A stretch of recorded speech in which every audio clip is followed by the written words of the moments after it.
Welcome to Cozy Chats with Courtney. Today's topic is why aren't there good books anymore? I keep seeing this take on the internet or this complaint. Why aren't there good books anymore? Why do I feel like authors are infantilizing me? There's no inference. They're telling, they're not showing. They're hitting me over the head with their point. Why are they treating me like I'm stupid? I'm going to hold your hand when I say this. The reason authors are treating you like you're stupid is because you are stupid. Let me cook. I think you, we as a society are far more stupid today than we were even 3 decades ago in terms of our ability to consume literature. This is not a stupidity born out of inherent idiocy. No, this is a stupidity born out of willful ignorance that people have bred within themselves.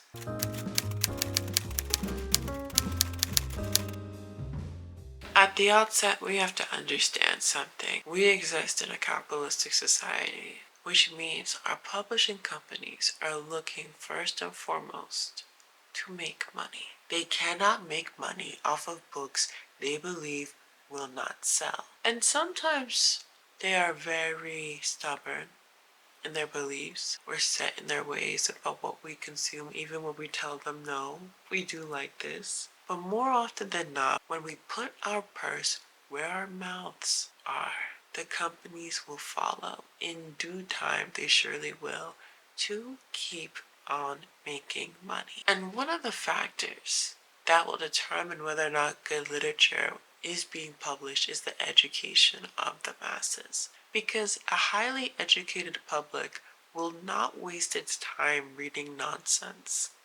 Absolutely not. It would be considered a pollution of your mind because people will demand nothing less.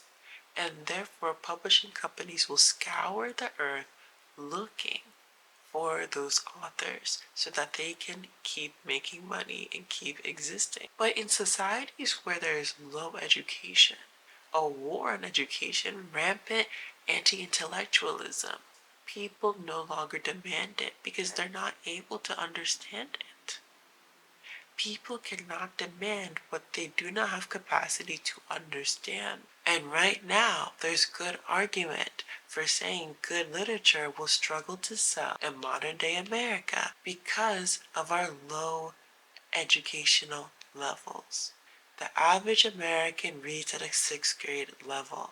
Truthfully, that is probably inflated to make Americans look better. I wouldn't be surprised if people are reading on average much closer to a 5th or 4th grade level at times. If that is the level to which Americans are reading at, how can anybody write the type of sophisticated prose we saw in prior decades and centuries? Jorge Luis Borges, one of the most prominent writers of his era, once complimented the English language. He discussed at length that English was a beautiful language because of its specificity and particularity. That words in English had a particular connotation to them, a specific emotion that could be derived from them, that allowed them to very uniquely and precisely describe a scenario. I find English far finer language than Spanish. Why? Well, there are many reasons. Firstly, English is both a Germanic and a Latin language. It goes two registers. For example, for any idea you take, you have two words. Those words do not mean exactly the same. For example, if I say regal, they're not exactly the same thing as saying kingly. Or if I say fraternal, not the same as saying brotherly. Or dark and obscure. Those words are different. It will make all the difference, speaking, for example, of the Holy Spirit. It will make all the difference in the word in a poem if I wrote about the Holy Spirit and not about the Holy Ghost. Since ghost is a fine, dark Saxon word, while spirit is a light Latin word. Modern day Americans, I'm keeping the specific to America, have a very poor understanding of English grammar. and have shrunk their vocabulary so much. This in turn impacts our literature because grammar and vocabulary are the tools we use to build the house for prose. A book is really a container for beautiful, beautiful language. So when we have grammar, extensive vocabulary, and beautiful punctuation, we have different ways of phrasing. We have multiple sentence structures. We use both passive and active voice. We have semicolons, colons, the M dash, right? We use all of those tools to create beautiful literature. Did you give up, Amy? You have so much talent and Talent energy. isn't genius, and no amount of energy can make it so. I want to be great or nothing, and I will not be some commonplace dauber, and I don't intend to try anymore.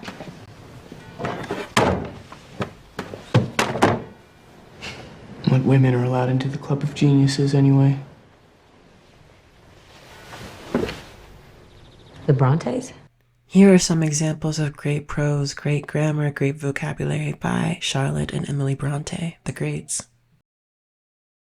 So by having an incomplete understanding of that, or having a very limited vocabulary, we are limiting our toolbox that includes hex keys and wrenches and pliers and drills. We are reducing it to a screwdriver and a hammer and telling someone, go build a house, and then complaining when that house is shabby or extremely simple without any beauty, without any depth or intricacy to it.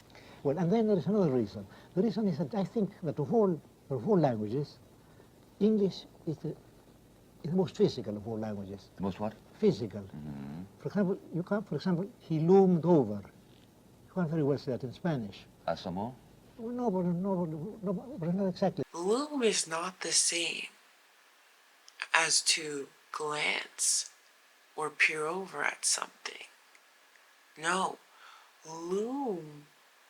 to loom over something has a very dark and foreboding feeling to it. It is casting a shadow over your life, creating anxiety. And that is why deadlines can loom over people. Your boss, people can loom over you. A castle can loom over a valley, right? Can loom over a small river and cast a very dark shadow over it and create a very scary, ominous feeling.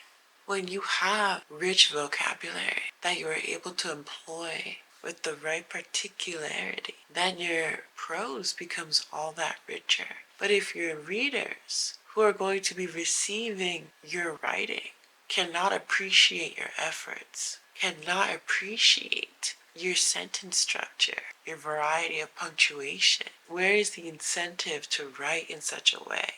And even if you as an author choose, regardless, to write that way, where's the incentive for the publishing agency to choose your work, to try to sell to the masses, knowing that it cannot sell and will not sell due to these deficiencies? The second reason why good books are not being published anymore is because you all refuse to infer. Let me make this clear.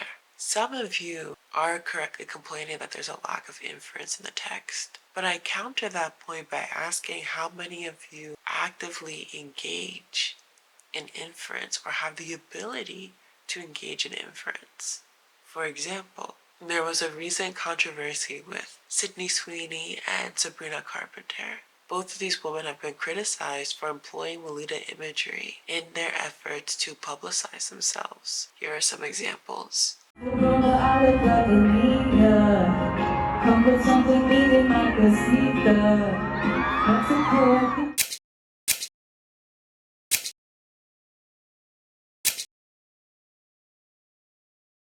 It's clear to me that these two individuals were referencing Lolita, hoping to play off of the work's notoriety, hoping to play off of its be like undertones and lure in that type of audience.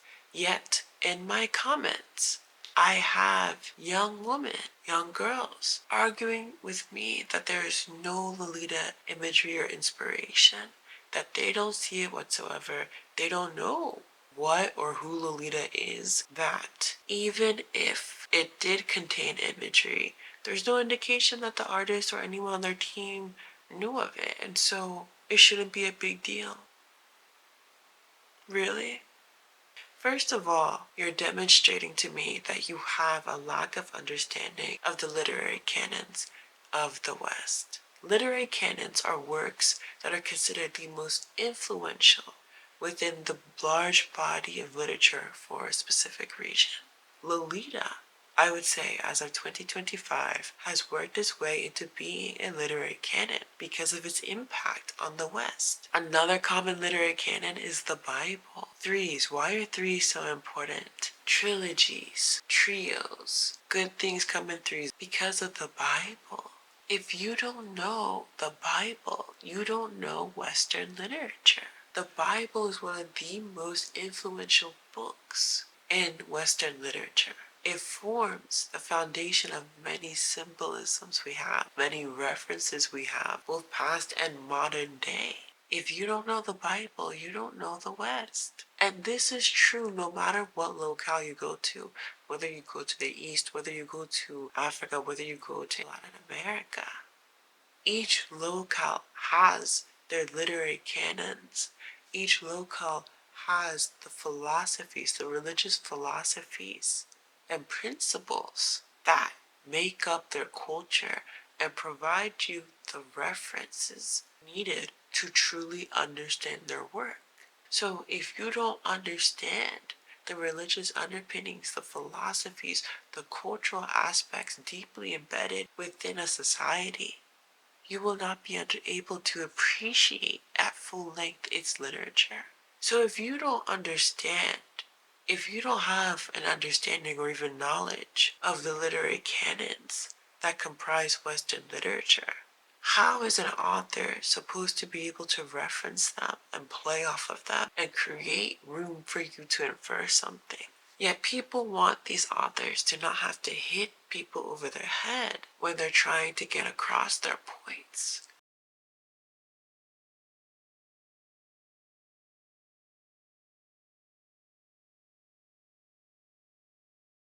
We're in the era of it's not that deep. I'm not doing all that. I'm not doing all that. But that type of stance, that type of thinking prevents good literature from being written, because then symbolism and imagery, instead of being looked at as deep and meaningful, instead of people seeking to peel back their layers and discuss at length all the possible interpretations, they are reduced to mere jest. They are mocked, which has the horrible impact of not just shutting down that particular author or that particular conversation, but diminishing the light of literature at large. And many of you don't know the common symbolism, and many of you are unable to engage in deeper analysis because of your refusal to see symbolism, because of your refusal to engage deeply. That very dismissive, shallow take and approach to life seeps into everything you do, including how you approach your reading. That's why authors have to hit people over the head these days, because somewhere along the road, it became very cool to make fun of English class. It became very cool to treat English class, language class, like they were doing too much. That the teacher was being extra, that you should only read the very words on the page. And if the author didn't explicitly state it, then it didn't happen. This refusal to be open to multiple interpretations is killing literature. And this is an attitude that we have adopted as a society that is problematic. How are you going to expect authors to produce any work of real depth When people refuse to analyze the text, people refuse to read between the lines, to look past the similes and metaphors and see what may not be apparent at first glance. We're in an era where people believe if the author didn't explicitly state it, if the movie didn't state it, if the song didn't state it, then it must not be, it must not have happened, that it cannot be right. Because people cannot stand to believe that a text could be interpreted in a way different than what they want, different than what they believe, different than what they have seen. This era of superficiality, this era of just taking what's before you and not questioning it, is killing literature. Because what author wants to write with complexity for an audience like that? No one does. No one can. Those that dare to do so must now hit you over the head with their point to ensure that people are walking away with a broader and deeper interpretation of their work. I was in conversation with someone who brought up an argument that they had recently where they were discussing Hozier's song Too Sweet with someone, and they casually brought up how they liked his reference to Dante's Inferno. And the other person was confused. They said, "What do you mean?" And they said, "Well, Hozier talks about gluttony in his song, and it's a clear reference to when Dante went through the 9 circles of hell, with each one having a different sin, and Too Sweet is clearly about gluttony." That person refused to acknowledge that reference, vehemently denied that Hosier referenced Dante's Inferno, and said unless he said himself he's referencing it, there's no way it could be that, and you simply take the song as it is. Little did they know that Hosier later came on and spoke about the inspiration for his song and referenced Dante's Inferno. But do you see how your lack of knowledge of key literary canons, key poems, key bodies of work is limiting your ability to reference and infer?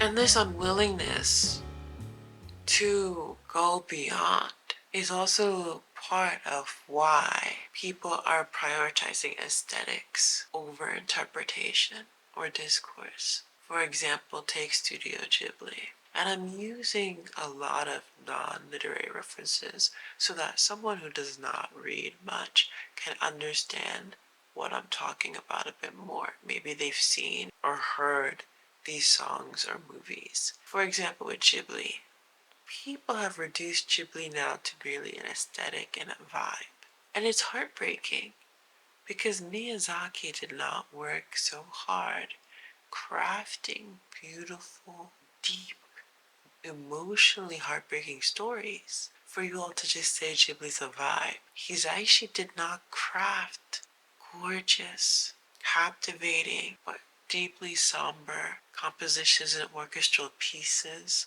for you to say Ghibli is just a vibe. Ghibli is not a vibe. Ghibli is about capitalism. Ghibli is about environmental destruction. Ghibli is about loss of identity. Ghibli is about loss of oneself, loss of faith in oneself. Ghibli is about spirituality, love in the form of friendship, family, strangers in a community, loss of innocence. Ghibli is not just a vibe, but you all wish to reduce it to such, and that's not right.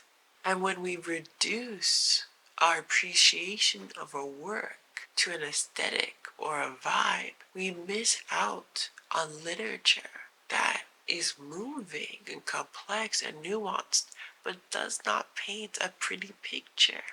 It paints a contorted one, a twisted one, an unsettling one, a disruptive one, a provoking one. Literature that provokes those types of feelings cannot be neatly packaged and sold to you. It is not the equivalent of easy listening. Good literature might be easy to read in terms of the flow of the writing, because the writing is just so beautiful and you are so knowledgeable. It's a very seamless read. But in terms of the emotional, mental, even spiritual at times, act of reading a book, good literature is rarely just a chill vibe. You are going to feel something. You are going to feel many different emotions at once, and it will be memorable because of it.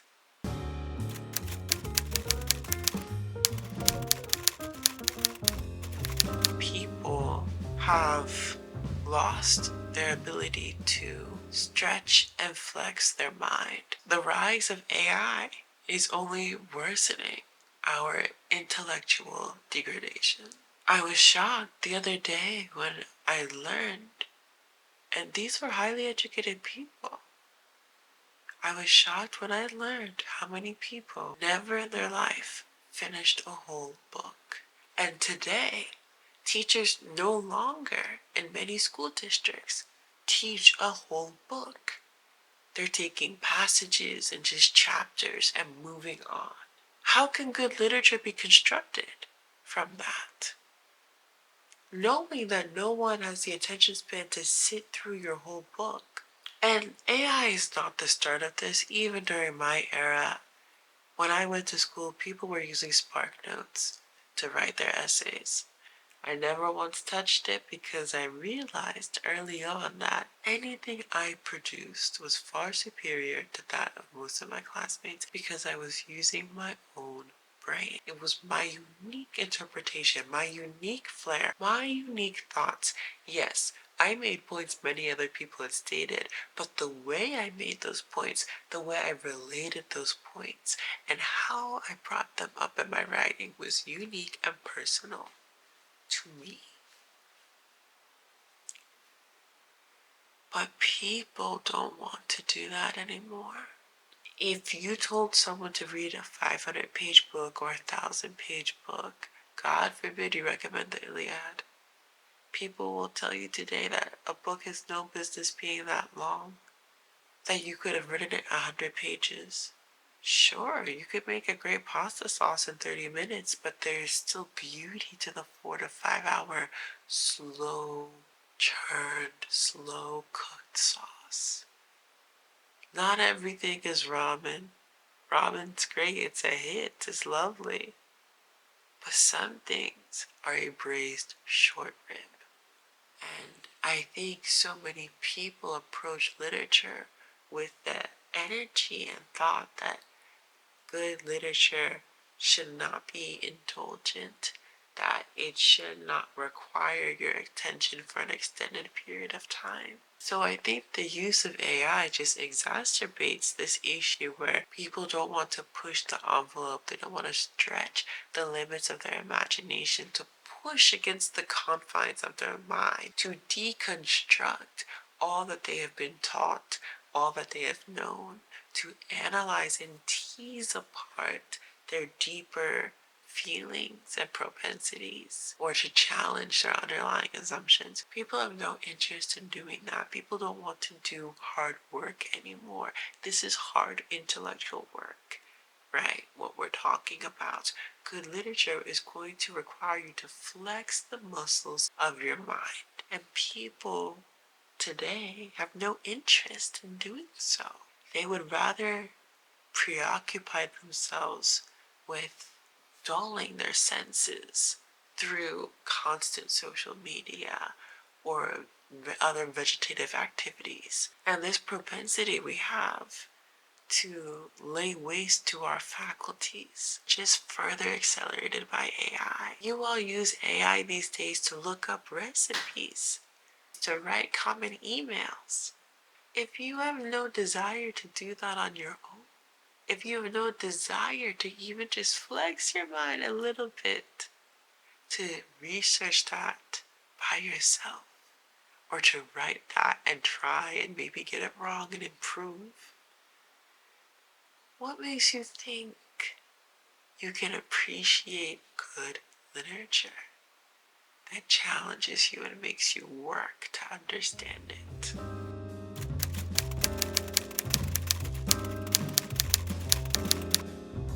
I think my final reason why you feel like there isn't good literature today is that many of you are refusing to engage with women and women of color writers because you cannot see yourself as the main character of that work, and therefore it is of no interest to you. And since it's of no interest to you because you are not centered, it's of little value and it just doesn't exist. There's plenty of literature around the globe that, though it's translated, yes, even in its translation, it's gorgeous, it's beautiful, it is captivating. There are Nigerian writers who speak in such a profound, poetic way because Nigerians have a very beautiful take on the English language that you're missing out on.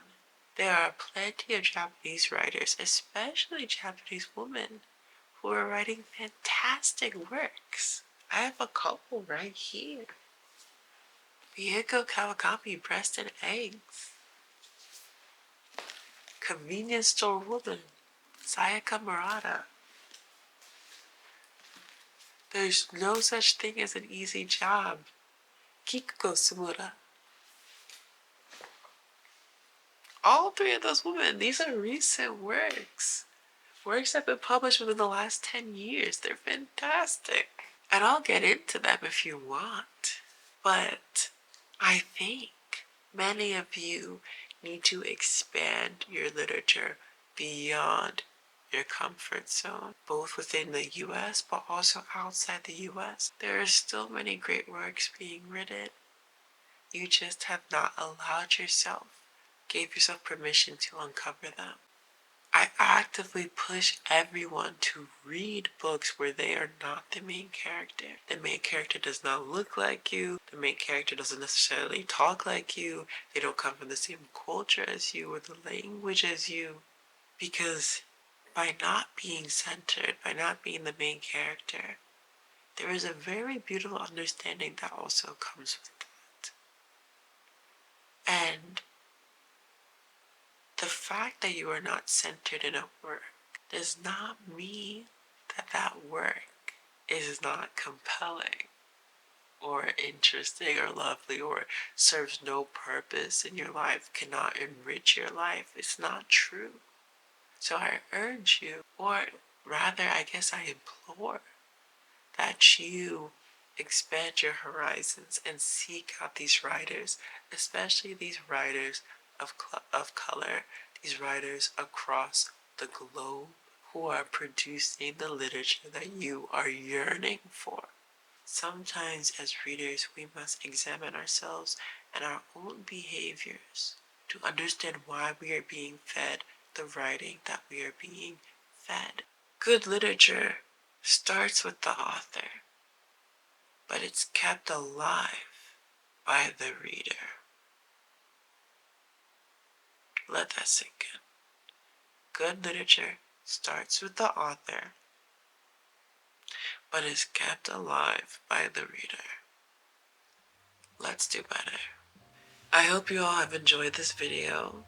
If you did, please of course like and subscribe. If you did, of course, please like and subscribe.